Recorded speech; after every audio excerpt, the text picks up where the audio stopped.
आसंता 11 तारिख में बलांगीर ठारे जातीय टिकस सम्मिलन वर्ष समागम हेबाकु जाउछि। एथिरे राज्य तथा राज्य बाहर विभिन्न विभागीय उच्चपदस्थ अधिकारी तथा आईनजीवी माने सामिल हेबो बोली जिला टेक्स्ट बार एसोसिएशन तरफरु आयोजित सांबादिक सम्मेलन रे अध्यक्ष नकुल अग्रवाल सूचना दैछन्ति। एही कार्यक्रम स्थानीय भीमभोई मेडिकल कॉलेज हॉस्पिटल ले हेबो। एही सम्मेलन को सुप्रीम कोर्ट जज जस्टिस प्रशांत कुमार मिश्र उद्घाटन करिवे।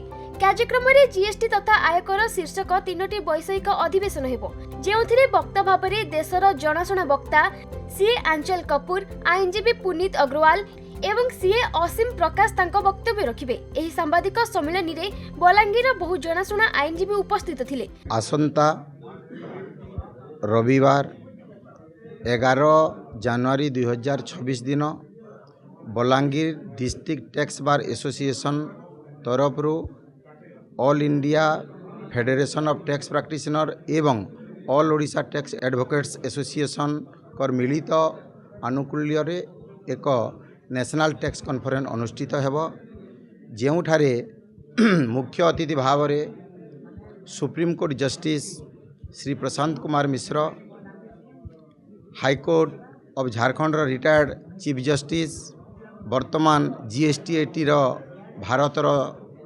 प्रेसिडेंट श्रीयुक्त संजय कुमार मिश्र एवं वर्तमान हाईकोर्ट ऑफ ओडिशा रे अवस्थित बलांगीर माटीर 2 जन सुयोग्य संतान डॉक्टर जस्टिस श्री संजीव कुमार पाणिग्राही एवं गौरीशंकर शतपथी आमर इनागुराल सेशन रे हमको आसीबा पाई प्रतिश्रुति देइछंती एवं से निश्चित भाव उपस्थित रहिबे। तार संगे संगे आमर भारतर एआईएफटीपी रो चेयरमैन एस वेंकट रमणी एवं all Odisha tax advocates association रो सभापति श्रीयुक्त विवेकानंद महांती मध्य आसीबे।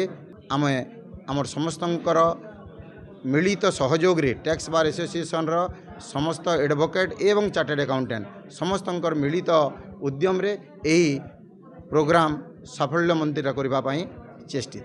एटा भीमभोई मेडिकल कॉलेज रो ऑडिटोरियम रे हेबा 11 जनवरी 2026 रे। बलांगीर गुप्तेश्वर पोस्टिंग रिपोर्ट खबर ओडिशा।